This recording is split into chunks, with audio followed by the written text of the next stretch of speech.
दोस्तों ये अंकल जिनका हमने सिस्टम इंस्टॉल किया है और माशाल्लाह ये 10 प्लेटों पर ये ट्यूबवेल है और बेहतरीन रिजल्ट है। सुनो सी 10 प्लेटों में पानी किमें कितनी का पानी आना पे थी 5 मोटर कितनी दी है जो तो 10 की मोटर है और फिर 10 पैनल हैं वो सामने छत पे रखे हुए हैं। प्लेटा छत पे पहन दिया दोस्तों बगैर फ्रेम के सिर्फ 10 प्लेटों में माशाल्लाह बेहतरीन रिजल्ट है।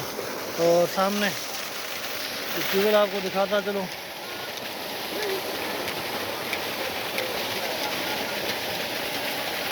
ये 22 प्लेटों का पानी है और इसके सामने हमारा सिर्फ 10 प्लेटों का पानी है।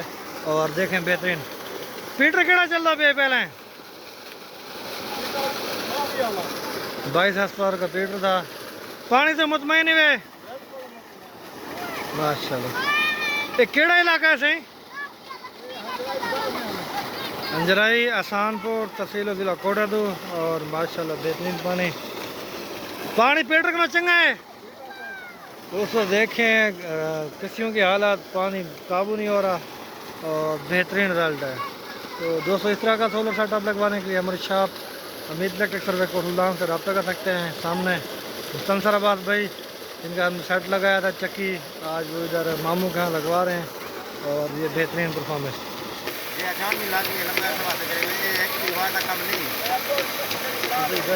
मोटर